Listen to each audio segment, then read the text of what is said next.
Hi and welcome to this week's video. In this video I finish off the headrest, do one or two other little bits and pieces and start on the next big project, the main undercarriage. So join me! To help stop the slight flex which we've got in the side skin here because it's so thin, I'm putting in a little strip there of 1/2 inch by 1/8 like that on the inside, and that'll stiffen up those sides. Hopefully we'll get somewhere. As you can see, I've put the resin fillet around the outside edge there and sanded the front flush. I've also marked where the stringer lines are on the bottom of the ply.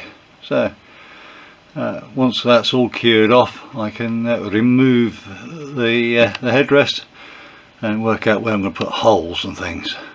Alright, so here's the headrest off. You can see the marks I put in where I got the scalloping going on. The stringers are here, so I can work out where I'm going to put my fixings there and the front corners. It needs tidying up a little bit, but first off I'm just going to try and remove some of the excess which is down the sides here.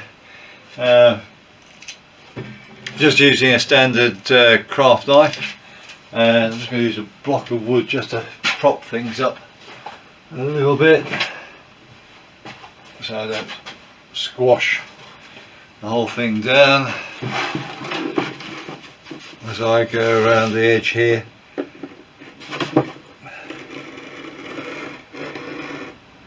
It shouldn't take too many passes to cut through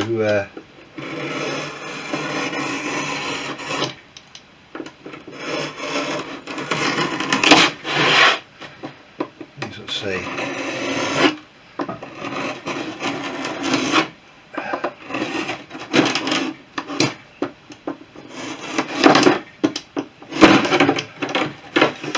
So I'm going to trim off all this excess like that, and that'll leave an edge which I will be able to sand down with a sanding block. I'm just going to continue. I'll cut this little lot off. Okay, I've cut off the excess. As you saw with the craft knife, I've sanded it back to the profile of the actual skin, and then rounded this corner edge off here so that the covering could be wrapped around it, and there's nothing sharp to try and erode its way through the main fuselage covering. I've changed of mind. I was going to have fasters, intermediate fasters here and in the corners. I think that's excessive. If I put them in here I won't have much space to tighten them up with with an Allen key and things like that. Makes it a little bit awkward. So I'm going to use the stringer line, and I'm going to drill through the corner here after I've put in a little 1/8 ply plate which will be bonded in with a bulking agent because of the rounded nature of the base here. So I'll do that there, and then I'll transfer those holes through onto the actual aircraft, and I'll put in the reinforcing bits same way as I did for this area here where the rear fastener is. I know that people will be asking me for weights, so I'll give you all the weights at the end. And there's the little reinforcing plates which are going to go on the inside. I've just rounded the corners off a bit. They'll just fit into the very corner, so into that sort of position there. So it spreads a load of a mounting screw that's going to be about there. This is another section which you can see I've traced out the outline from the front face of the headrest, just literally stacked it on top and then drew around it, and then I've drawn a line just freehand 2mm or thereabouts inside that. I drew a horizontal line and then set that up the 2mm and a vertical centre line there. I'm going to cut this section out. I'll put these radiuses in, and this is going to be the back board, so to speak, for the padded headrest.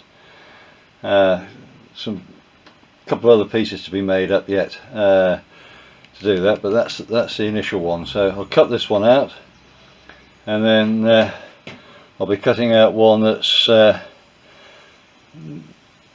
half an inch smaller all the way around, out of 2mm ply, and I'll cut another one out this size out of 0.8mm ply, and then I'll show you how I'm going to stack all that lot together.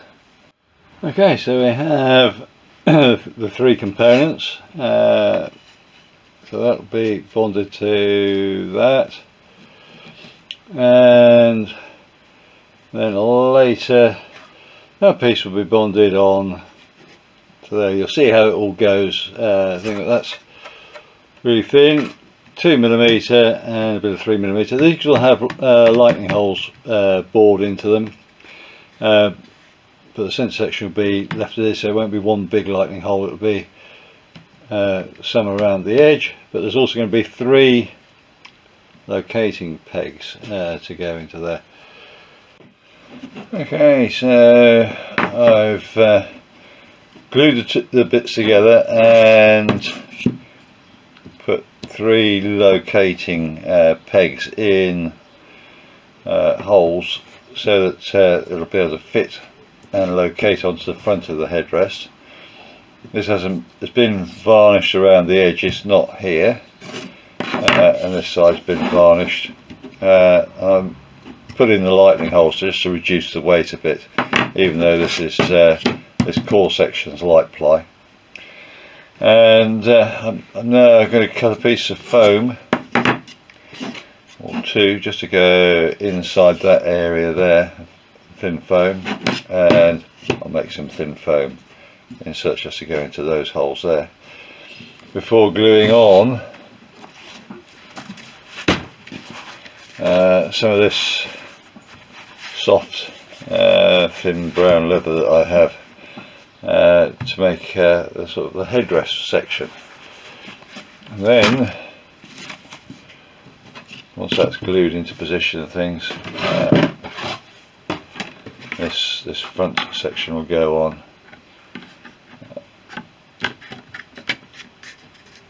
and then be varnished. It will go on like that. It'll then be varnished. There'll be a little reinforcer here to take a hook. I'll show you what that's about, the hook. So I have a hook, a piece of relatively thin bungee, and at this end here I've used an electrical terminal and made up a piece of piano or music wire, I think it calls over in the States, little loop which has been crimped in and then soldered. So the rear fixing screw for the headrest will go through that, and this will stretch and hook onto that hook, which will pull the cushion section into place. So for me to get access, all I'm going to do is pull the headrest forward against the bungee. I can slip it up or unhook it from the hook to gain access into the back there, should I need to. I've cut the foam out, probably not the neatest job, but with a craft knife I'll give it a little bit of a tidy up. But that will go face down.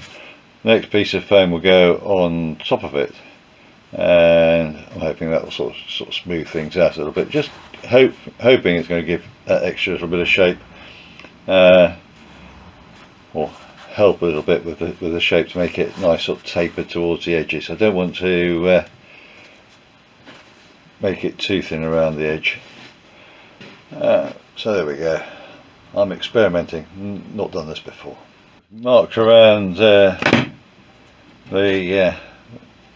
sort of piece of ply onto the leather, and then cut out oversize. I'm hoping I've left enough there for it to allow for the foam and to glue onto this edge here. The type of glue I'm using is a contact adhesive.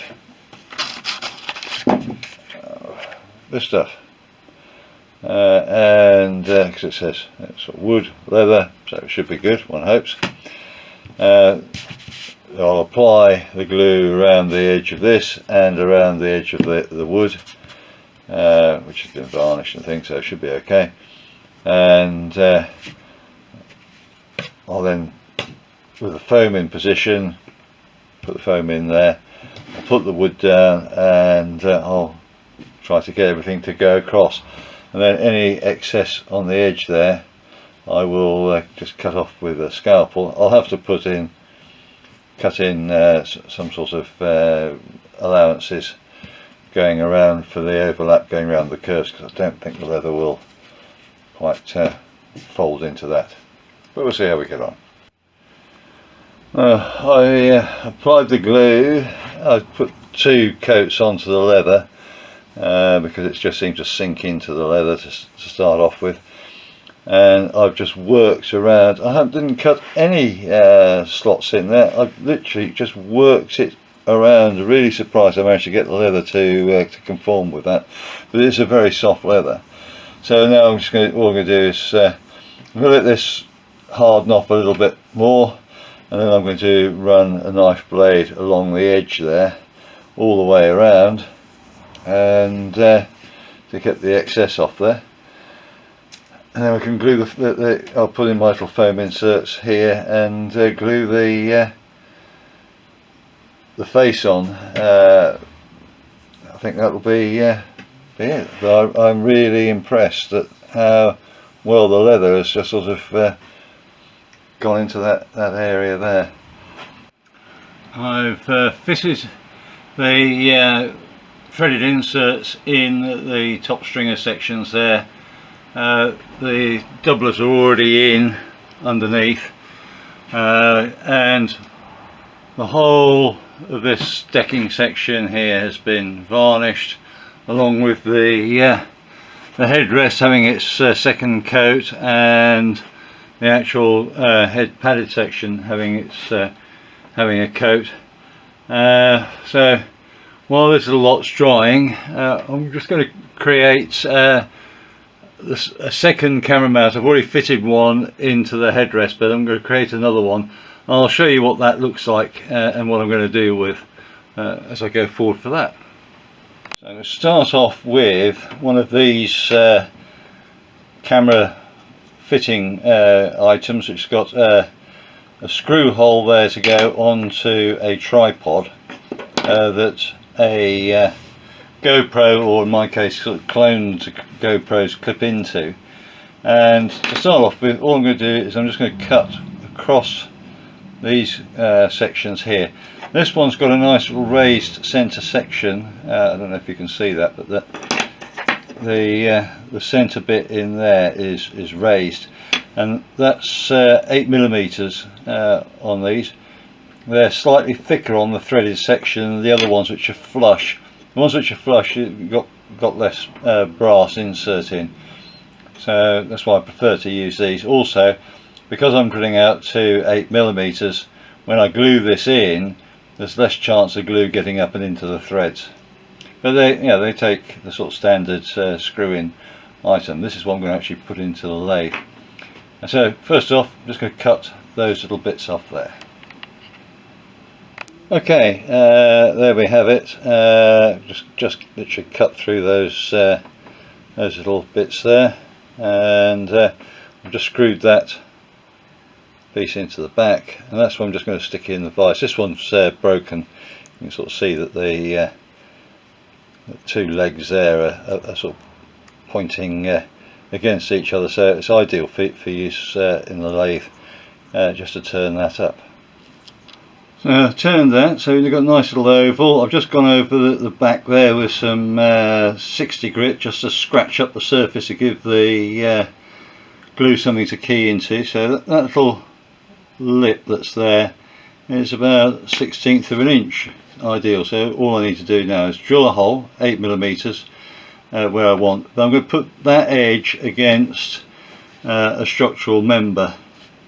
That way tightening things up and down, all the torsional load of tightening is going to be spread onto the actual member itself.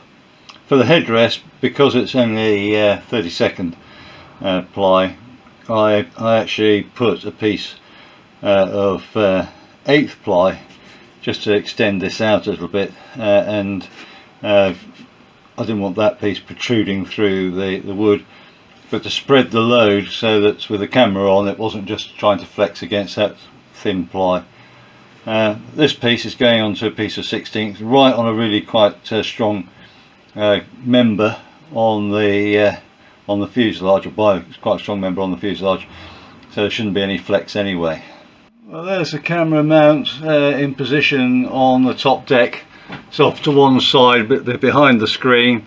I can put the camera extension arms on and bits and pieces of the accessories you get, and have that wherever I sort of want it, so it's out of the way. There's the camera mount on the side of the headrest, ready to go. There we go, the headrest put in position. I think it looks reasonably good.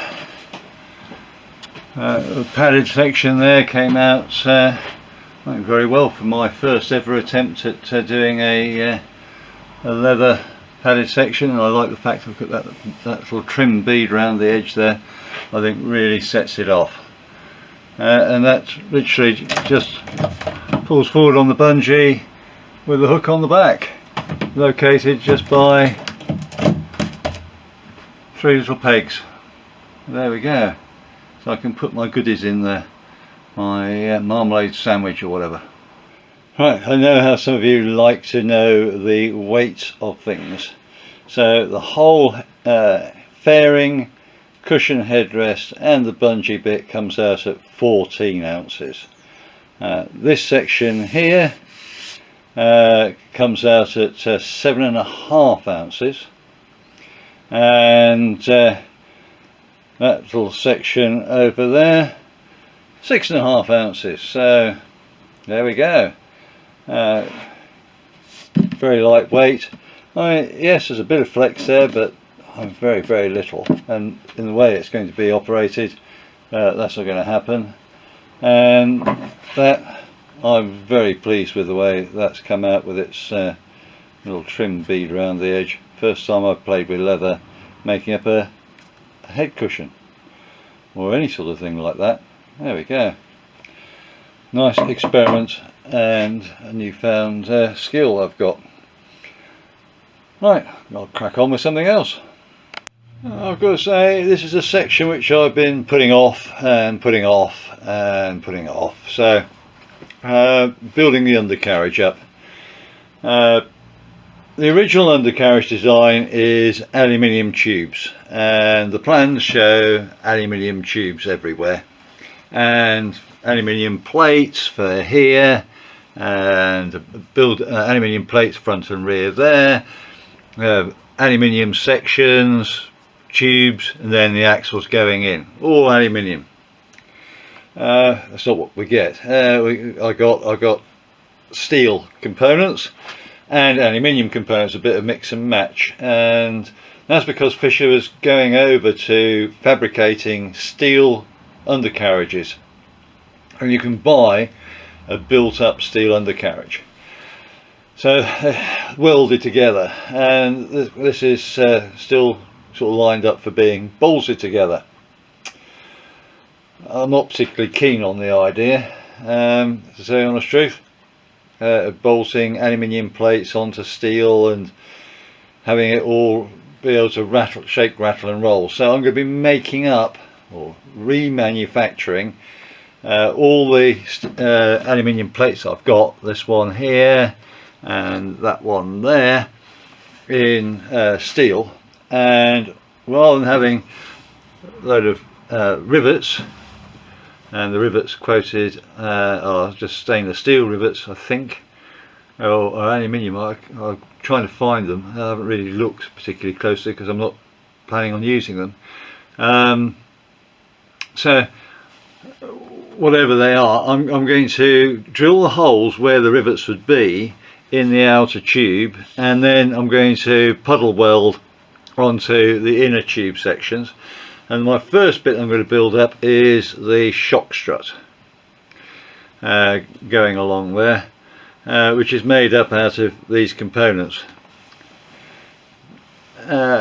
These tubes just slide through and have a bolt which holds the bungee, and they've got a doubler at each end to make sure it's stiff enough for the bolts going through for the pivots. So you've got a bolt pivoting there and a bolt pivoting at that end there.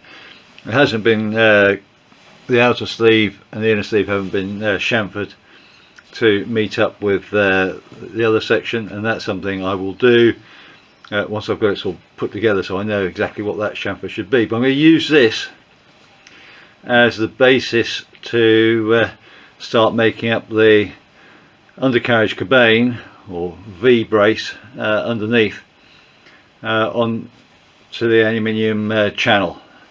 I've also got those bits sorted.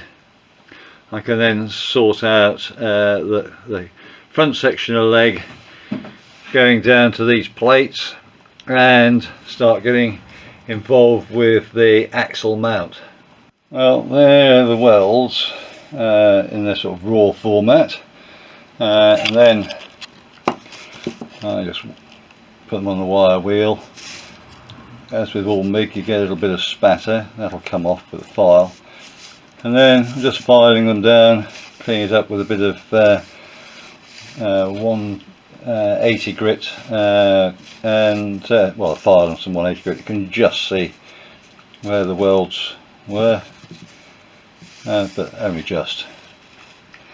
So there we go. I can't show you sort of inside the tube, you can't see, but there is actually signs of penetration right the way in.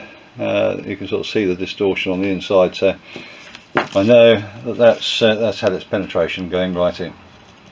There we go.